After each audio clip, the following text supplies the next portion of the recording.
where the mind is without fear and the head is held high, where knowledge is free.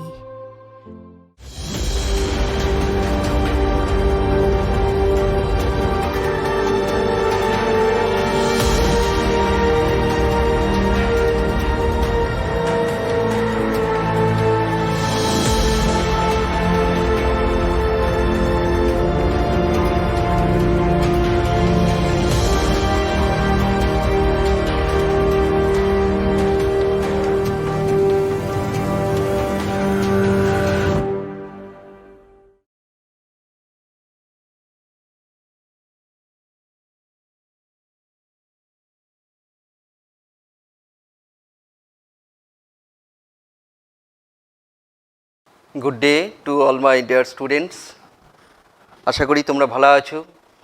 আবার আমি বুদ্ধদেব বিশ্বাস মালদা জেলা স্কুলের ফিলোজফির শিক্ষক তোমাদের সামনে উপস্থিত হয়েছি। আজ আমরা ক্লাস 11-এর ভারতীয় দর্শনের চতুর্থ অধ্যায় ন্যায় দর্শন নিয়ে আলোচনা করব। এর আগে তোমাদের দর্শন সম্পর্কিত ধারণা, সেখানে আমরা বিভিন্ন দর্শন সম্প্রদায়ের কথা জেনেছি।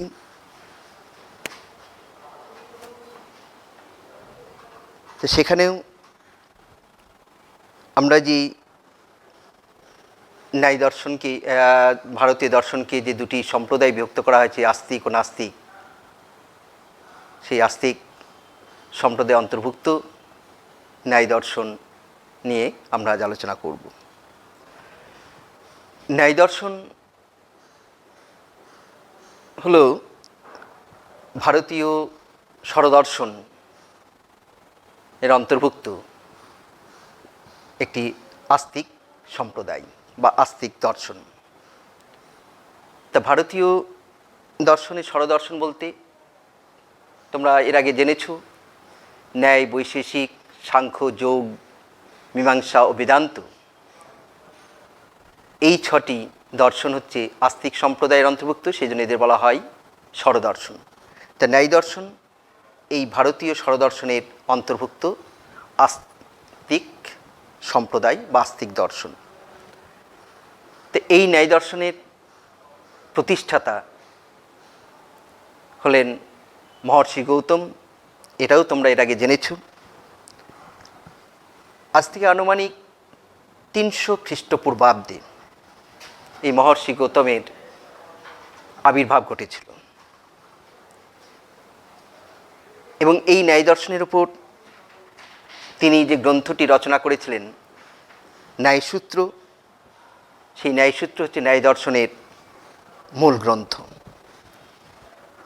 স্বাভাবিকভাবে প্রশ্ন হয় যে ন্যায় দর্শন অর্থাৎ ন্যায়টা কী, ন্যায় কথার অর্থ কী? তা সাধারণত যে সকল যুক্তি বা তর্ক পদ্ধতি অনুসরণ করে আমাদের বুদ্ধি সমস্ত সংশয় দূর করে বা সমস্ত সংশয় নিরসনের মাধ্যমে একটি সঠিক সিদ্ধান্তে উপনীত হয় বা হতে পারে, তাকেই বলা হয় ন্যায়। কাজেই আমরা দেখলাম যে ন্যায় হচ্ছে একটা যুক্তি বা তর্ক পদ্ধতি।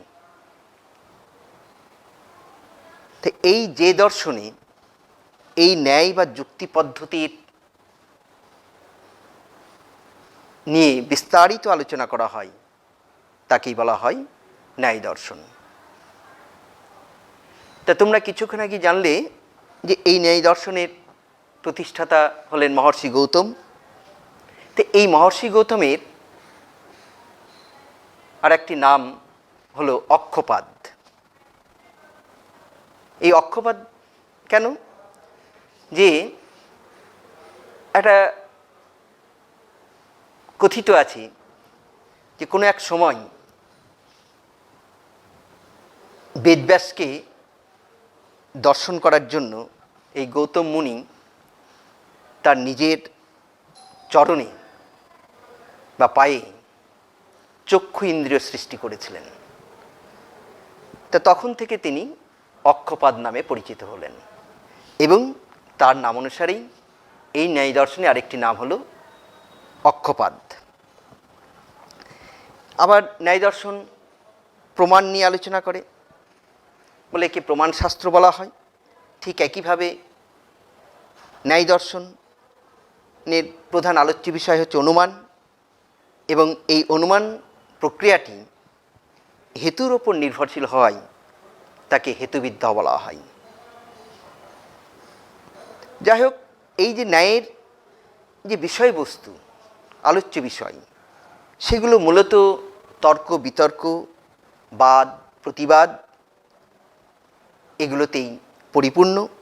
এই কারণে অনেকে এই ন্যায়শাস্ত্রকে বাকবাক্য বা বাদবিদ্যা নামে অভিহিত করেছেন। এই প্রসঙ্গে আরেকটা উল্লেখযোগ্য যে এই ন্যায় দর্শনের আরেকটি নাম হলো অন্নিক্ষিকি। অন্নিক্ষিকি অর্থাৎ ইচ্ছা। ইচ্ছা শব্দের অর্থ হচ্ছে বিচার করা। কীরকম? যে প্রত্যক্ষ বা শ্রুতির মাধ্যমে যে জ্ঞান পাওয়া যায়, সেই জ্ঞানকে পরে যুক্তিতর্কের দ্বারা বিচার করাকে বলা হয় অন্নিক্ষা। তো এই ন্যায় দর্শনে প্রাপ্ত জ্ঞানকে পুনরায় আলোচনা করা হয় বলে একে অন্নিক্ষিকি বলা হয়। এই জন্য এই ন্যায় দর্শনের ভাষ্যকার, প্রথম ভাষ্যকার বাৎসায়ন, এই বাৎসায়ন এই অন্নিক্ষিকি বিদ্যাকে অর্থাৎ এই ন্যায় দর্শনকে সকল বিদ্যার প্রদীপ বলেছেন। তিনি বলছেন যে প্রদীপ যেমন সমস্ত কিছুকে আলোকিত করে, ন্যায় দর্শনও তেমনি এমন এক চিন্তার কৌশল বা নির্দেশ করে যেটাকে অবলম্বন করে আমরা সমস্ত শাস্ত্র আলোচনা করতে পারি। এই হচ্ছে ন্যায় দর্শন সম্পর্কে একটা ভূমিকা বা পটভূমি। এরপরে আমরা এই ন্যায় দর্শনের যে স্বরূপ, what is the nature of ন্যায় ফিলোসফি, স্বরূপ বা বৈশিষ্ট্যগুলো নিয়ে আলোচনা করব। স্বরূপগত বৈশিষ্ট্য।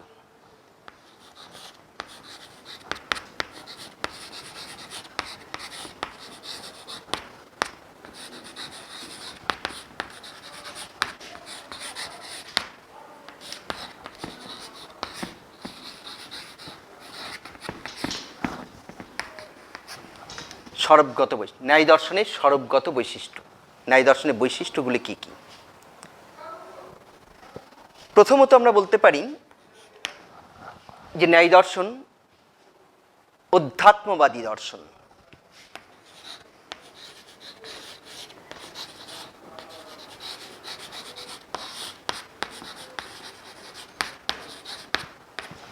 অধ্যাত্মবাদী দর্শন। তো ন্যায় দর্শনকে অধ্যাত্মবাদী দর্শন বলা হয় কেন? কারণ এই ন্যায় দর্শনে আত্মা, ঈশ্বর, আত্মার বন্ধন, মুক্তি, কর্মবাদ, জন্মান্তরবাদ, এই সমস্ত বিষয়গুলি অধ্যাত্মবাদের মূল যে বিষয় বা অধ্যাত্মবাদের যে লক্ষণ, সেইগুলো নিয়ে এই ন্যায় দর্শনে আলোচনা করা হয়। সেই জন্য ন্যায় দর্শনকে বলা হয় অধ্যাত্মবাদী দর্শন। নেক্সট 2 নম্বর বৈশিষ্ট্য হচ্ছে বৈদিক বা আস্তিক দর্শন।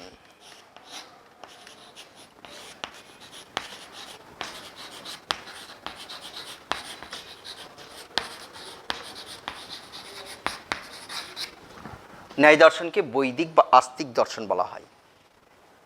কেননা এই দর্শনে অর্থাৎ ন্যায় দর্শনে বেদের প্রামাণ্যকে স্বীকার করা হয়েছে এবং বেদের সূত্রে যে ঈশ্বরের কথা বলা হয়েছে সেই ঈশ্বরের অস্তিত্ব ন্যায় দর্শনে স্বীকার করা হয়েছে। সেই জন্য ঈশ্বরের অস্তিত্ব প্রমাণ করা হয়েছে এবং বেদের প্রামাণ্যকে স্বীকার করা হয়েছে, সেই জন্য ন্যায় দর্শনকে বলা হয় বৈদিক বা আস্তিক দর্শন। কিন্তু 3 নম্বর বৈশিষ্ট্যে এই ন্যায় দর্শন বৈদিক বা আস্তিক দর্শন হলেও একে বেদ স্বতন্ত্রবাদী দর্শন বলা হয়। বেদ স্বতন্ত্রবাদী।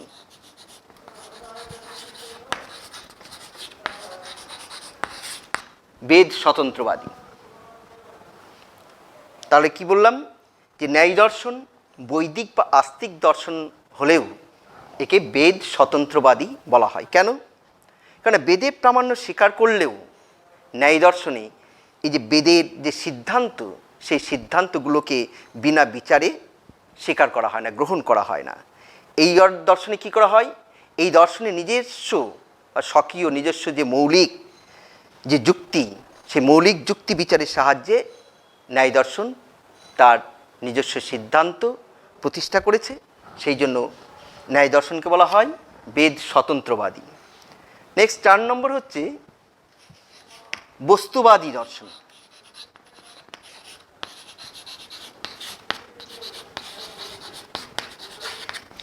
বস্তুবাদী ন্যায় দর্শনকে বস্তুবাদী দর্শন বলা হয়, কারণ ন্যায় দর্শনে জ্ঞেয় বস্তুর মনোনিরপেক্ষ স্বতন্ত্র অস্তিত্ব স্বীকার করা হয়। অর্থাৎ ন্যায়মতে বস্তুর যে সত্তা বা বস্তুর যে অস্তিত্ব, সেটা জ্ঞাতার ওপর নির্ভরশীল নয়। তার মানে কারো জানা বা না জানার ওপর বস্তুর অস্তিত্ব নির্ভর করে না। কেউ বস্তু আছে বলেই তাকে আমরা জানতে পারি বা বস্তু আছে বলেই তাকে জানা যায়। অর্থাৎ জ্ঞান কি করে, বস্তুকে প্রকাশ করে, বস্তু সৃষ্টি করে না। আমাদের যে জ্ঞান সেটা বস্তুকে প্রকাশ করে কিন্তু বস্তুকে সৃষ্টি করে না। সেই জন্য বস্তু হচ্ছে জ্ঞান নির্ভর নয়, বস্তুর জ্ঞান নিরপেক্ষ স্বতন্ত্র অস্তিত্ব আছে, সেই জন্য ন্যায় দর্শনকে বলা হয় বস্তুবাদী দর্শন। নেক্সট হচ্ছে 5 নম্বর হচ্ছে জ্ঞানতাত্ত্বিক দর্শন।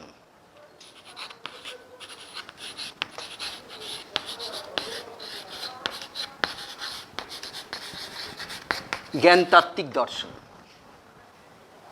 কেন? ন্যায় দর্শনে জ্ঞানতত্ত্বের আলোচনাই হচ্ছে প্রধান আলোচ্য বিষয়। এখানে জ্ঞানের স্বরূপ, জ্ঞান কী, জ্ঞানের স্বরূপ কী, জ্ঞানের উৎস কী, এই সমস্ত প্রশ্ন নিয়ে আলোচনা করা হয়।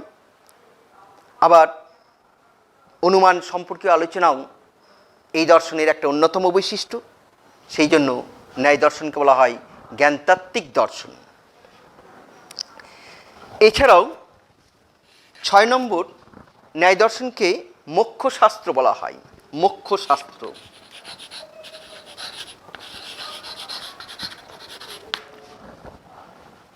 কেন? তাহলে আমরা দেখলাম যে জ্ঞান সংক্রান্ত আলোচনা হচ্ছে ন্যায়ের প্রধান আলোচ্য বিষয় বা মুখ্য বিষয়, কিন্তু জ্ঞান সংক্রান্ত আলোচনা ন্যায়ের মুখ্য বিষয় হলেও অন্যান্য ভারতীয় দার্শনিক সম্প্রদায়ের মতো এই ন্যায় দর্শনেও দুঃখের যে আত্যন্তিক নিবৃত্তি, অর্থাৎ যে মোক্ষ, তোমরা এর আগে জেনেছ যে ভারতীয় দর্শনে 4টি পুরুষার্থের কথা বলা হয়েছে, ধর্ম, অর্থ, কাম ও মোক্ষ। তাই সেই অন্যান্য ভারতীয় দার্শনিক সম্প্রদায়ের মতো ন্যায় দর্শনেও মোক্ষকে পরম পুরুষার্থ বলা হয়েছে এবং এই পরম পুরুষার্থ বা মোক্ষ লাভের জন্য কি দরকার? তত্ত্বজ্ঞানের দরকার, তত্ত্বজ্ঞান লাভের প্রয়োজন এবং যথার্থ জ্ঞানের দ্বারাই এই মোক্ষ লাভ করা সম্ভব। এই জন্য এই ন্যায় দর্শনকে বলা হয় মোক্ষশাস্ত্র। তো এইভাবে আমরা এছাড়া কি বিভিন্ন প্রমাণের সাহায্যে আমরা বস্তু বা তত্ত্বের যথার্থ স্বরূপ নির্ণয় করতে পারি।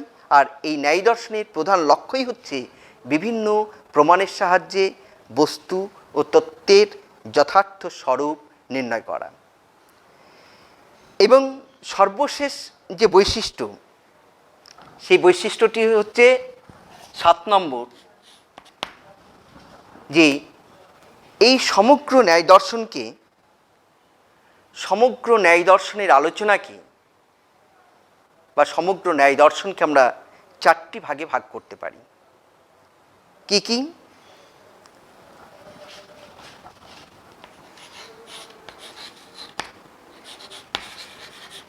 ন্যায় দর্শনের ভাগ কি কি? 1 নম্বর হচ্ছে জ্ঞানতত্ত্ব,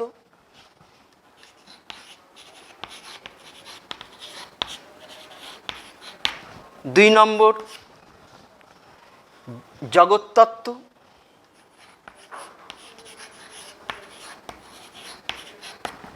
3 নম্বর জীবতত্ত্ব ও মুক্তিতত্ত্ব,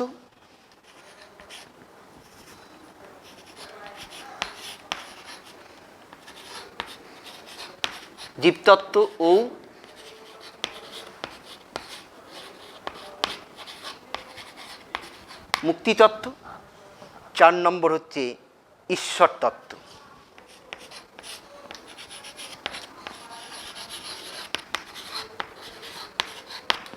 দেখো তাহলে সর্বশেষ ন্যায় দর্শনের স্বরূপ বা বৈশিষ্ট্য হিসেবে আমরা কি পেয়েছি?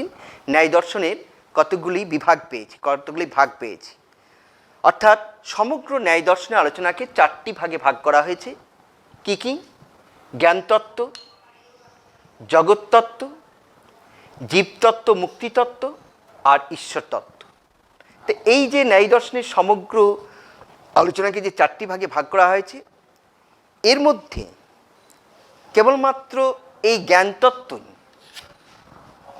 তোমাদের পাঠ্যসূচির অন্তর্ভুক্ত। অর্থাৎ তোমাদের যেটা পড়তে হবে ন্যায় দর্শনের জ্ঞানতত্ত্ব, এই বিভাগটি নিয়ে, এই ভাগটি নিয়েই তোমাদের জানতে হবে এবং পড়তে হবে। এটাই তোমাদের পাঠ্যসূচির অন্তর্ভুক্ত জ্ঞানতত্ত্ব। এই গেল। এর পরের পয়েন্টে আমরা যাব ন্যায় দর্শনের গ্রন্থাবলী।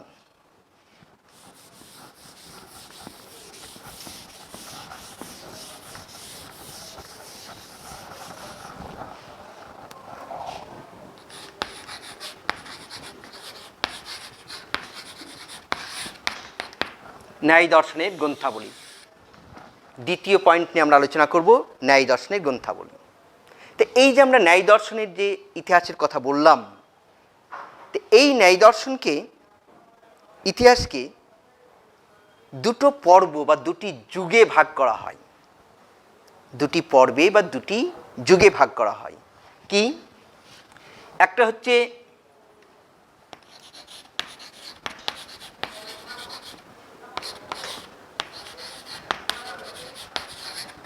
ন্যায় দর্শনের পর্ব, একটা হচ্ছে প্রাচীন ন্যায়,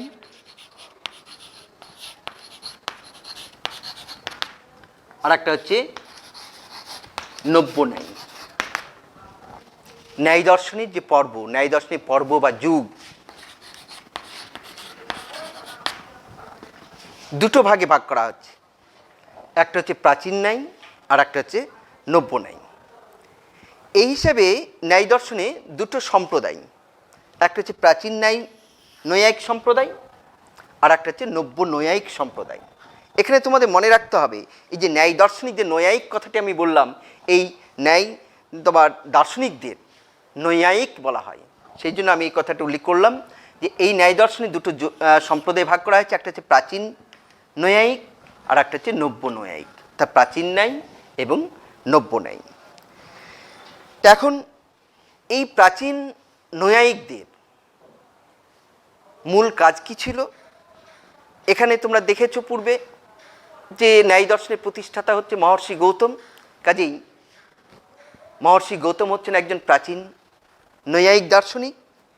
সেই হিসাবে প্রাচীন এই নৈয়ায়িকদের কাজ হচ্ছে যে গৌতম তার রচিত যে ন্যায়সূত্র, সেই গৌতম প্রদত্ত ন্যায়সূত্রের ব্যাখ্যা করা এবং প্রতিপক্ষের যে ন্যায়সূত্র বিরোধী যে মত, সেই মতগুলোকে খণ্ডন করা।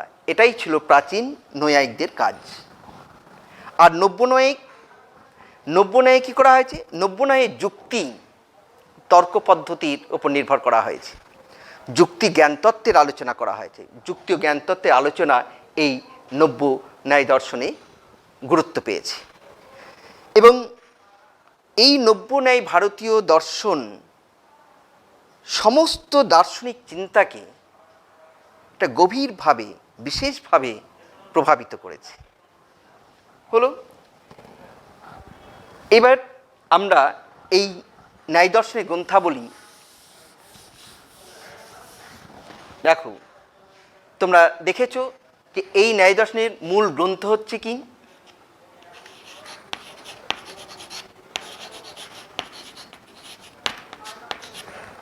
ন্যায়সূত্র।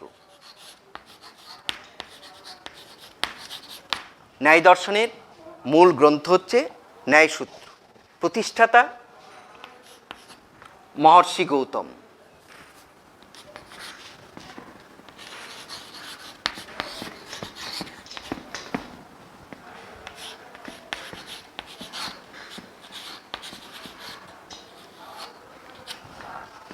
ন্যায় দর্শনের মূল গ্রন্থ কি? ন্যায়সূত্র। আর ন্যায়সূত্র এই গ্রন্থের রচয়িতা হলেন মহর্ষি গৌতম, যিনি ন্যায় দর্শনের প্রতিষ্ঠাতা। তো এই গ্রন্থ বিশাল একটা গ্রন্থ, 5টা অধ্যায়ে বিভক্ত, এবং প্রত্যেক অধ্যায়ে আবার কতগুলো খণ্ডে বা আন্নিকে বিভক্ত। তা এই ন্যায়সূত্রের যে প্রথম ভাষ্যকার, প্রথম ভাষ্য রচনা করেছিলেন বাৎসায়ন।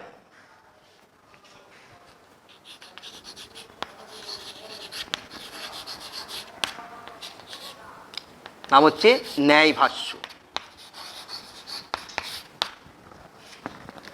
কে? বাৎসায়ন।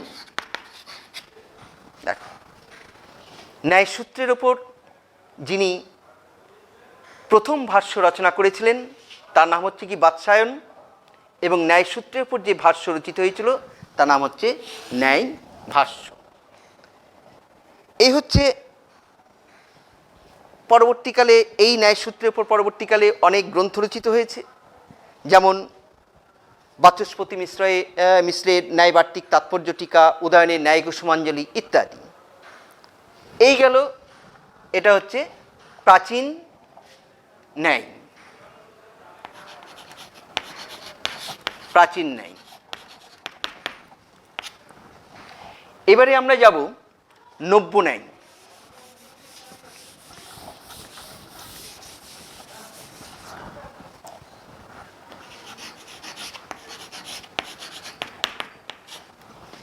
দেখো, আমরা দেখি যে মূলত দ্বাদশ শতাব্দীর শেষ দিকে কিংবা ত্রয়োদশ শতাব্দীর প্রথম দিকে মিথিলায় গঙ্গেশ উপাধ্যায়, এই গঙ্গেশ উপাধ্যায় নব্য নৈয়ায়িক, যিনি ন্যায়সূত্রের উপর ভিত্তি করে একটি গ্রন্থ রচনা করেছিলেন। সেই গ্রন্থটির নাম হচ্ছে তত্ত্বচিন্তামণি।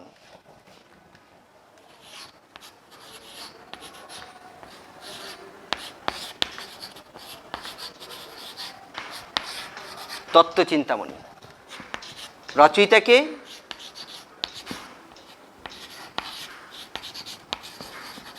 গঙ্গেশ উপাধ্যায়। নব্য নৈয়ায়িক গঙ্গেশ উপাধ্যায় মিথিলায় প্রথম যে গ্রন্থটি রচনা করেছিলেন সেটার নাম হচ্ছে তত্ত্বচিন্তামণি। এবং এই গ্রন্থটির মাধ্যমেই এই নব্য ন্যায়ের আবির্ভাব ঘটেছিল। পরবর্তীকালে নব্য নৈয়ায়িকরা এই তত্ত্বচিন্তামণি গ্রন্থটির ওপর অনেক টিকা রচনা করেছেন। অনেক টিকার আমরা নাম পাই, ন্যায় কুসুমাঞ্জলি প্রকাশ, তারপরে ভাষা পরিচ্ছেদ, বিশ্বনাথ রচিত ভাষা পরিচ্ছেদ ইত্যাদি। এই হচ্ছে ন্যায় দর্শনের গ্রন্থাবলী। নেক্সট আমরা অর্থাৎ পরের পয়েন্ট, কিছুক্ষণ আগে আমরা আলোচনা করলাম যে সমগ্র ন্যায় দর্শনকে 4টি ভাগে ভাগ করা হয়েছে: জ্ঞানতত্ত্ব, জগৎতত্ত্ব, জীবতত্ত্ব ও মুক্তিতত্ত্ব এবং ঈশ্বর তত্ত্ব। এই চারটি ভাগের মধ্যে প্রথম প্রকার অর্থাৎ জ্ঞানতত্ত্বই হচ্ছে ন্যায় দর্শনের প্রধান আলোচ্য বিষয়, এবং সেই মূল আলোচ্য বিষয়ে আমরা চলে যাব। ন্যায় জ্ঞানতত্ত্ব।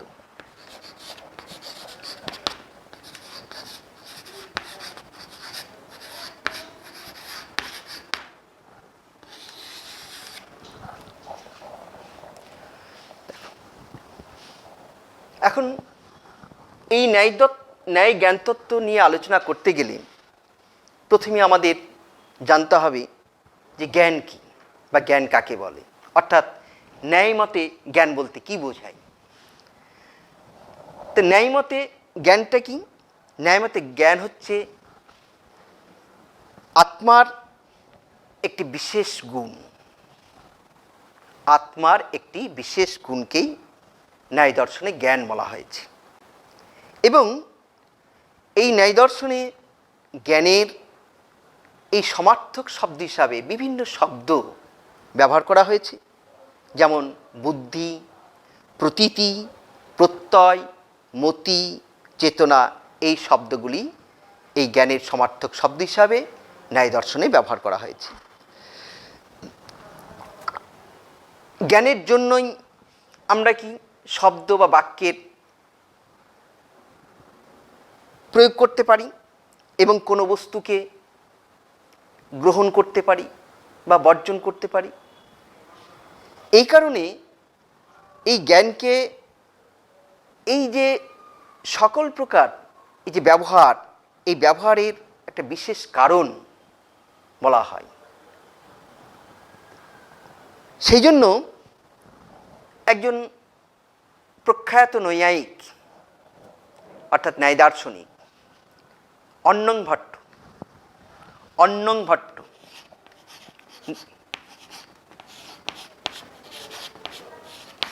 নব্য নৈয়ায়িক অন্নং ভট্ট, তার একটি গ্রন্থ হচ্ছে তর্ক সংগ্রহ। এই তর্ক সংগ্রহ গ্রন্থে তিনি এই জ্ঞান বা বুদ্ধির একটা লক্ষণ দিয়েছেন। কি? যে সর্ব ব্যবহার হেতু গুণ বুদ্ধি জ্ঞানম, সর্ব ব্যবহার হেতু গুণ বুদ্ধি জ্ঞানম।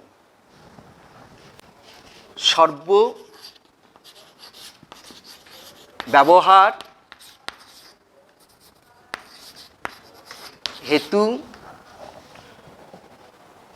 গুণ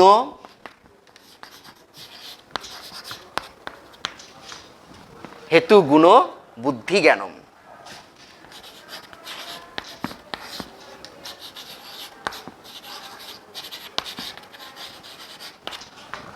সর্বব্যবহার হেতু গুণ বুদ্ধি জ্ঞানম, অর্থাৎ তার মানে কি? যে পদার্থটি সমস্ত ক্ষেত্রে ব্যবহারের হেতু হয়, ব্যবহারের কারণ হয়, যেটাকে আমরা বলি বুদ্ধি, সেই গুণস্বরূপ পদার্থ কি বলা হয়? জ্ঞান। যাই হোক, এই ন্যায় দর্শনে যখন বিষয়ের সঙ্গে ইন্দ্রিয়, ইন্দ্রিয়ের সঙ্গে মন এবং মনের সঙ্গে যখন আত্মা সংযুক্ত হয়, বিষয়ের সঙ্গে ইন্দ্রিয়, ইন্দ্রিয়ের সঙ্গে মন এবং মনের সঙ্গে যখন আত্মা সংযুক্ত হয়, তখন আত্মায় জ্ঞান উৎপন্ন হয়। কেন? যে ন্যায় মতে আত্মা হচ্ছে একটা বিশেষ গুণ, সেই জন্য আত্মাতেই আমাদের জ্ঞান উৎপন্ন হয়। আর এই বিষয় প্রকাশ করাই হচ্ছে জ্ঞানের ধর্ম। কোনো বিষয়কে প্রকাশ করাই হলো জ্ঞানের ধর্ম। বিষয়ের যে উপলব্ধি, একটা বিষয়কে বিষয়ের উপলব্ধি করাই হলো জ্ঞান। যেমন আমরা বলতে পারি যে আমি বললাম যে আমার ঘট সম্বন্ধে জ্ঞান হয়েছে। তো যখন আমি বলছি যে আমার ঘট সম্বন্ধে জ্ঞান হয়েছে, তখন কি হচ্ছে যে প্রথমে আত্মা মনের সঙ্গে সংযুক্ত হচ্ছে, তারপর মন আমার চক্ষু নামক ইন্দ্রের সাথে সংযুক্ত হচ্ছে এবং শেষে সেই চক্ষুইন্দ্রিয়টি কী হচ্ছে, এই বস্তুটি অর্থাৎ ঘটের সঙ্গে যুক্ত হচ্ছে। এইভাবে যেমন ধরো আমার সামনে একটি বস্তু আছে, ঠিক ডাস্টার। আমি বললাম যে আমার এই ডাস্টার সম্বন্ধে জ্ঞান হয়েছে। তার মানে কি, যে প্রথমে আত্মা মনের সঙ্গে যুক্ত হচ্ছে, মন আমার চক্ষুরিন্দ্রের সঙ্গে যুক্ত হচ্ছে এবং চক্ষুরিন্দ্রের সঙ্গে এই বস্তুটির অর্থাৎ এই ডাস্টারটির সংযুক্ত হচ্ছে। তার ফলেই আমি বলতে পারি যে আমার ডাস্টার সম্বন্ধে জ্ঞান হয়েছে। এইভাবে যাবতীয় বস্তুর জ্ঞান উৎপন্ন হয়ে থাকে। আর এই জ্ঞান যখন উৎপন্ন হয় তখন সেই জ্ঞানটি জীবাত্মায় একটা সম্বন্ধ, সমবায় সম্বন্ধে থাকে। অর্থাৎ জ্ঞান গুণরূপে আমাদের আত্মাতে বর্তমান থাকে। এই প্রসঙ্গে এই ন্যায়মতে আত্মাকে দুটো ভাগে ভাগ করা হয়েছে।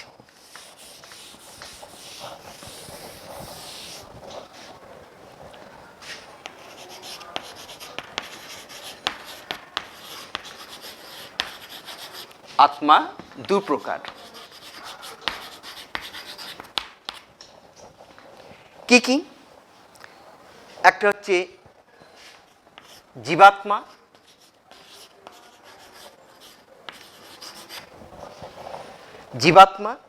আর একটা হচ্ছে পরমাত্মা।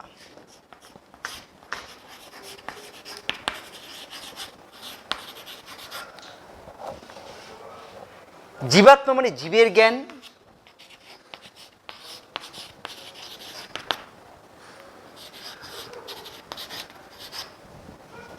পরমাত্মা হচ্ছে ঈশ্বরের জ্ঞান।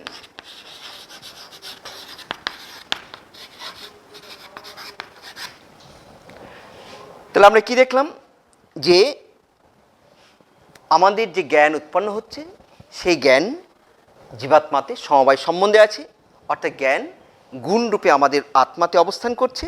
এবং এই ন্যায়মতে আত্মা হচ্ছে দু প্রকার, জীবাত্মা এবং পরমাত্মা। এই জীবাত্মার জ্ঞান হচ্ছে জীবের জ্ঞান বা অনিত্য,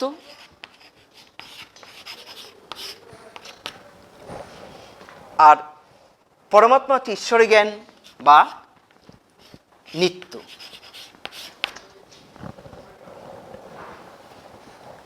এখন এই যে জ্ঞানের কথা আমরা বললাম, জ্ঞান কি এটা আমরা জানলাম, জ্ঞান কাকে বলে ন্যায়মতে। এখন আমরা যাব কি জ্ঞান কিভাবে জানা যায়। জ্ঞান কিভাবে জানা যায়।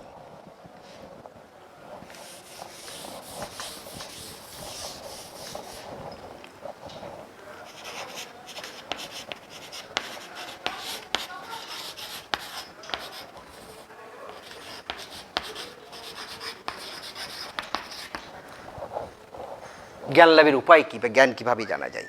তাহলে আমরা কি বলছিলাম, যে আমরা দেখলাম যে জ্ঞান ন্যায়মতে জ্ঞান কি, অর্থাৎ জ্ঞান কাকে বলে। এরপরে প্রশ্ন যে জ্ঞান কিভাবে জানা যায়, অর্থাৎ জ্ঞান লাভের উপায় কী। তো জ্ঞান কিভাবে জানা যায়,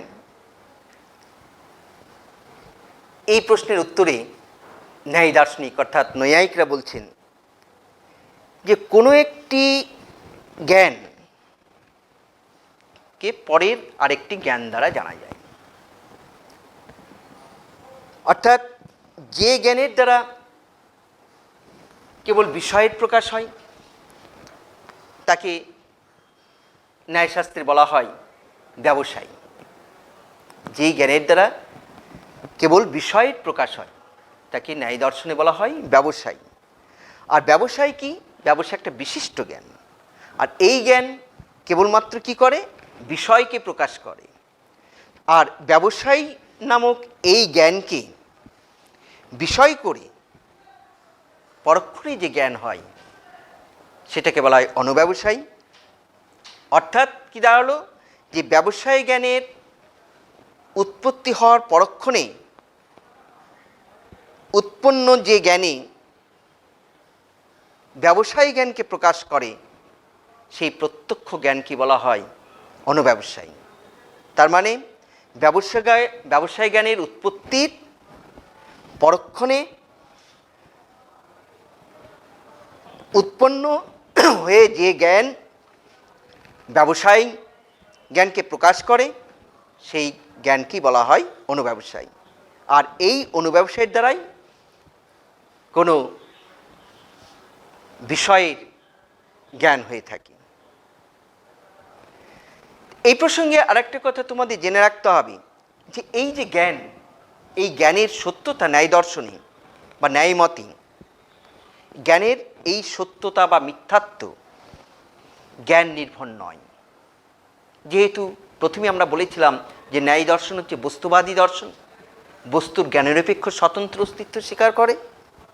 কাজেই জ্ঞানের সত্যতা বা মিথ্যাত্ব জ্ঞানের ওপর নির্ভর নয়, অর্থাৎ জ্ঞান নিজে নিজে উৎপন্ন হয় না, বরং জ্ঞান হচ্ছে পরত। জ্ঞান অন্য একটি কারণ থেকে উৎপন্ন হয়। এই জন্য নৈয়ায়িকদের বলা হয় পরত প্রমাণবাদী। নৈয়ায়িকরা তাহলে এই জ্ঞানের সত্যতার মানদণ্ড কি? এই ন্যায় মতে এই জ্ঞানের সত্যতার মানদণ্ড হচ্ছে কর্মের সফলতা। সত্যতার মানদণ্ড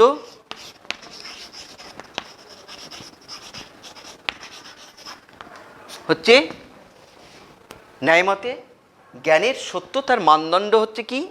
কর্মের সফলতা। কর্মের সফলতা।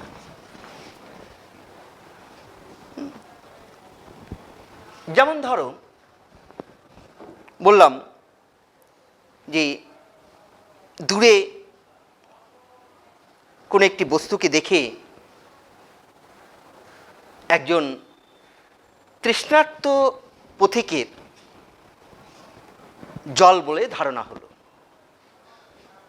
একজন তৃষ্ণার্ত পথিক রাস্তাতে হেঁটে যাচ্ছে, তা দূরে কোনো একটা বস্তুকে দেখে তার জল বলে ধারণা হলো। এখন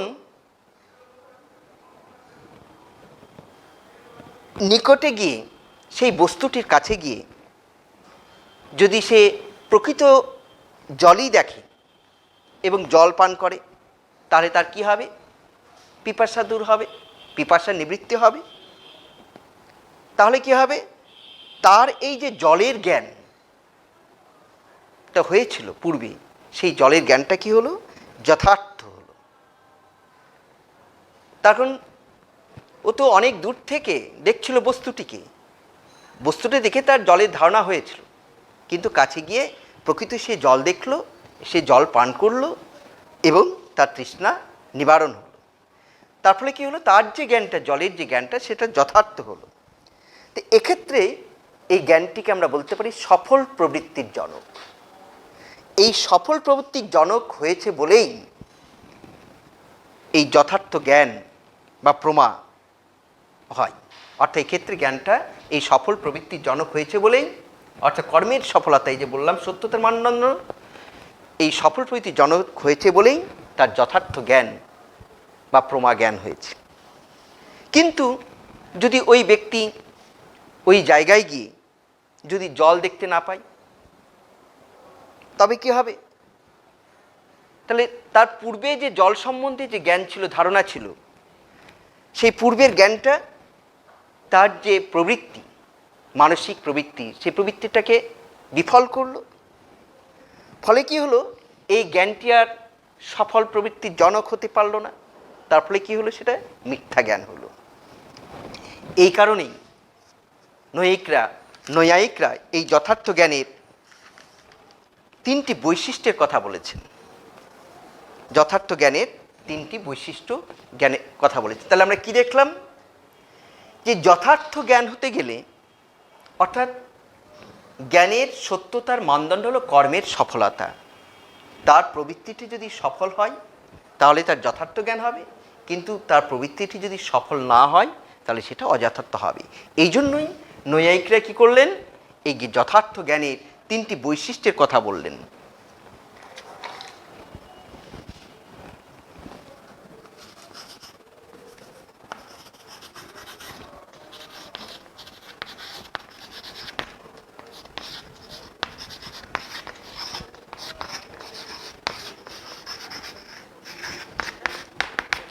তিনটি বৈশিষ্ট্য, যথার্থ জ্ঞানের তিনটি বৈশিষ্ট্যের কথা বলেছেন।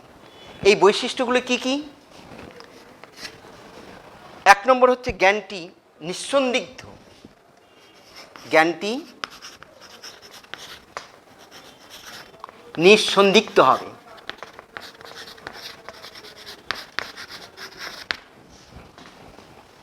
দুই নম্বর হচ্ছে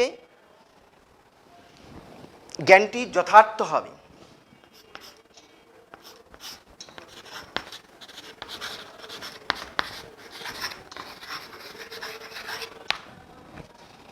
তিন নম্বর হচ্ছে কি, জ্ঞানটির যথার্থ ভিত্তি হবে সফল প্রবৃত্তি, সফল প্রবৃত্তি। তাহলে আমরা কি দেখলাম, যে যথার্থ জ্ঞানের নৈয়ায়িকরা যথার্থ জ্ঞানের তিনটি বৈশিষ্ট্যের কথা বলেছেন। জ্ঞানটি হবে যথার্থ, অর্থাৎ সেটাকে অভ্রান্ত জ্ঞান হতে হবে, অযথার্থ জ্ঞান হতে হবে, এবং জ্ঞানটিকে নিঃসন্দিগ্ধ হতে হবে, অর্থাৎ সংশয়হীন হতে হবে, সংশয় মুক্ত হতে হবে।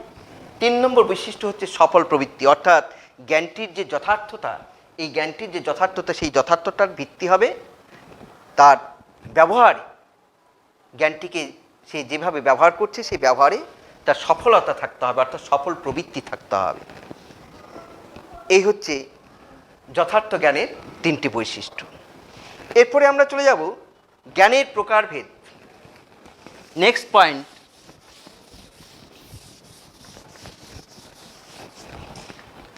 ন্যায়মতে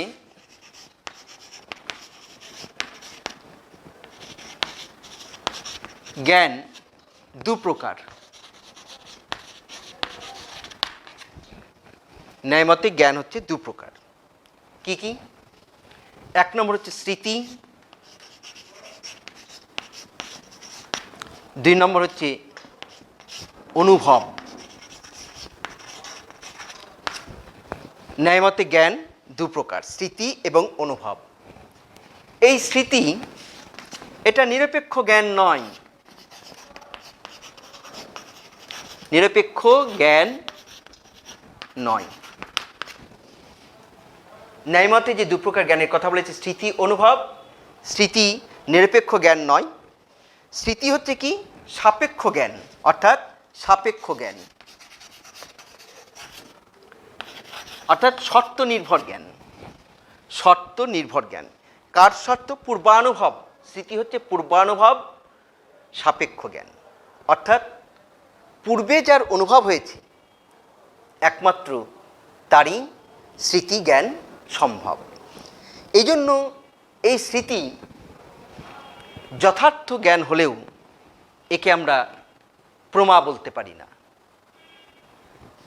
তো এই যে স্মৃতি, এই স্মৃতি ছাড়া যে ভিন্ন যে জ্ঞান, সেটাকে বলা হচ্ছে অনুভব।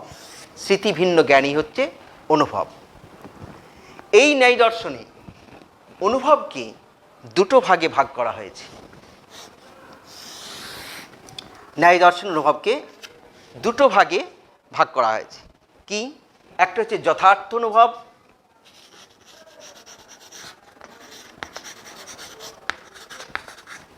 বা প্রমা,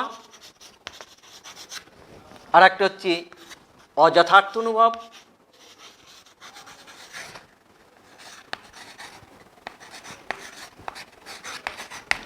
বা অপ্রমা।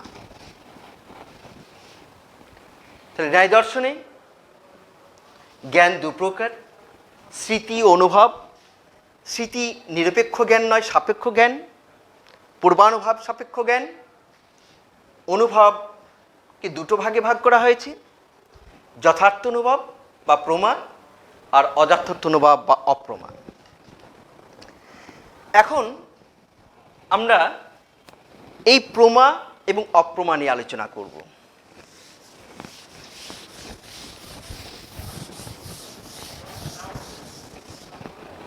প্রমা বা যথার্থ অনুভব। প্রমা বা যথার্থ অনুভব। কিছুক্ষণ আগে আমি একজন নৈয়ায়িকের কথা উল্লেখ করেছি, অন্নং ভট্ট। অন্নং ভট্ট তার যে বিখ্যাত গ্রন্থ তর্ক সংগ্রহ, সেই তর্ক সংগ্রহ গ্রন্থে প্রমার একটি লক্ষণ দিয়েছেন। কি? যে তদ্বতী তৎপ্রকারক অনুভাব যথার্থ। তদ্বতী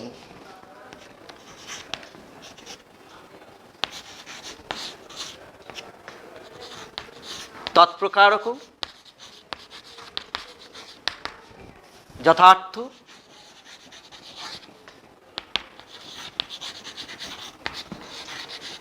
অনুভব। অন্নং ভট্ট তার তর্ক সংগ্রহ গ্রন্থে যথার্থ অনুভব বা প্রমার লক্ষণ দিতে গিয়ে বলেছেন, তদ্বতী তৎপ্রকারক যথার্থ অনুভব। অর্থাৎ বিষয়টি যে ধর্ম বিশিষ্ট, বিষয়টিকে সেই ধর্ম বিশিষ্ট রূপে প্রকাশ করে, তাহলে সেই অনুভবকে আমরা বলবো যথার্থ অনুভব বা প্রমা।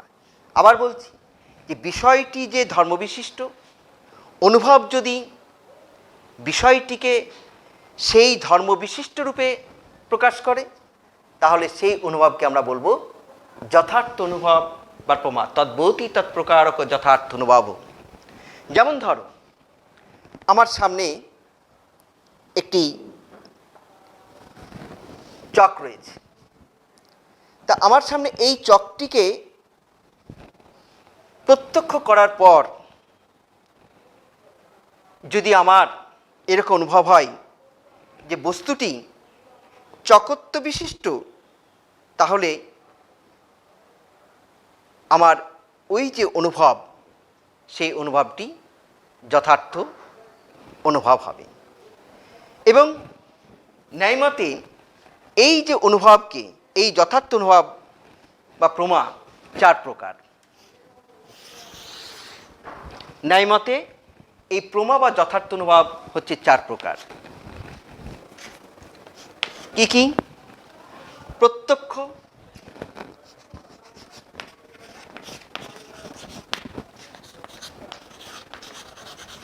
অনুমিতি,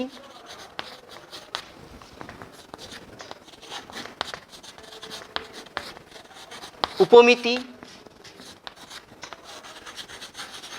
শাব্দবোধ। ন্যায়মতে প্রমা বা যথার্থ অনুভব 4 প্রকার: প্রত্যক্ষ, অনুমিতি, উপমিতি ও শাব্দবোধ। এবং এরপরে হচ্ছে অপ্রমা।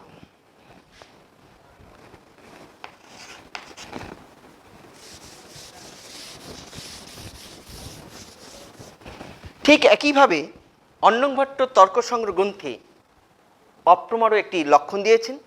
সেই লক্ষণটা কি? তদ অভাববতী।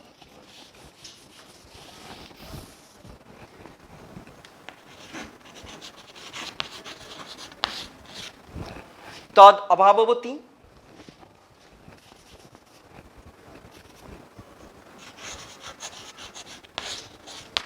তদ অভাববতী তৎপ্রকারক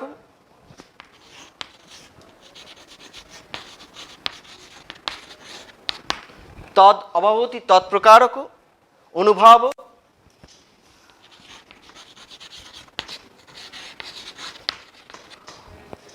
অনুভব অযথার্থ অনুভব। অযথার্থ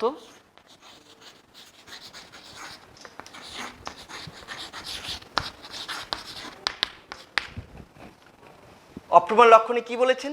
তদ অভাববতী তৎপ্রকারক অনুভব অযথার্থ অনুভব। অর্থাৎ বিষয়টি যে ধর্মবিশিষ্ট, অনুভবটি যদি বিষয়টিকে সেই ধর্মবিশিষ্ট রূপে প্রকাশ না করে তাহলে সেই অনুভবকে বলা হবে অযথার্থ অনুভব বা অপ্রমা। অর্থাৎ যে বিশেষ্যে যে বিশেষণটি নেই সেই বিশেষ্যে যদি সেই বিশেষণের অনুভব হয় তাহলে সেই অনুভবটি হবে যথার্থ অনুভব। যেমন ধরো রজ্জুতে আমাদের সর্পের অনুভব হয়, সেটা হবে অযথার্থ অনুভব। রজ্জুতে, রজ্জু মানে কি? দড়ি। আমরা অনেক সময় রাস্তায় চলতে চলতে একখণ্ড দড়ির টুকরো পড়ে থাকতে দেখে আমাদের সাপের অনুভব হয়, সাপের জ্ঞান হয়। হ্যাঁ, কিন্তু প্রকৃতপক্ষে সেটি কি? রজ্জু। তো এই রজ্জুতে যে সর্পের অনুভব সেটা হচ্ছে অযথার্থ অনুভব। তা এই অনুভব, এই অযথার্থ অনুভবকে বা অপ্রমাকে অন্নং ভট্ট তিনটি ভাগে ভাগ করেছেন। কি কি? অপ্রমা তিন প্রকার: সংশয়,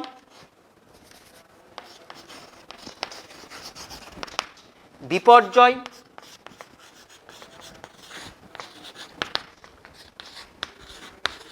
তর্ক। অন্নং ভট্ট এই অপ্রমা বা অযথার্থ অনুভবকে তিনটি ভাগে ভাগ করেছেন: সংশয়, বিপর্যয়, তর্ক। যদিও মহর্ষি গৌতম, ন্যায় দর্শনের প্রতিষ্ঠাতা মহর্ষি গৌতম মতে এই অপ্রমা হচ্ছে 6 প্রকার: সংশয়, বিপর্যয়, তর্ক, স্মৃতি, স্বপ্ন ও সংকল্প। তিনি 6 প্রকার অপ্রমার কথা বলেছেন। তাহলে আমরা এখান থেকে একটা যে ন্যায়মতে যে জ্ঞানতত্ত্ব যে আমরা আলোচনা করলাম, এতক্ষণ আলোচনা করলাম, সেটাকে আমরা একটা ছকের মাধ্যমে আমরা দেখিয়ে দিতে পারি। কি? জ্ঞান। দেখো,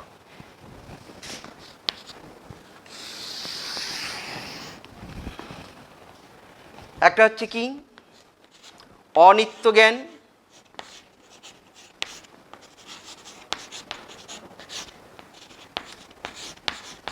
জীবের। আর একটা হচ্ছে অর্থাৎ জীবাত্মা ও পরমাত্মা, নিত্য জ্ঞান।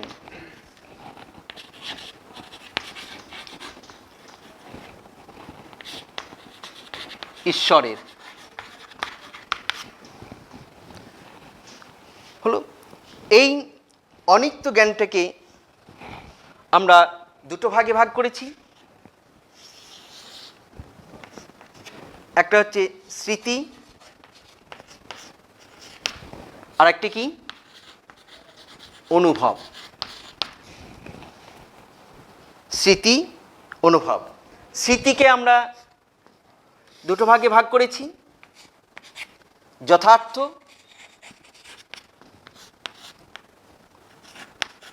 অযথার্থ। যথার্থ, অযথার্থ। অনুভবকেও আমরা দুটো ভাগে ভাগ করেছি: যথার্থ, প্রমা, আর অযথার্থ, অপ্রমা। প্রমা, অপ্রমা। যথার্থ এটাকে আমরা কটি ভাগে ভাগ করেছি? 4টি ভাগে। প্রত্যক্ষ,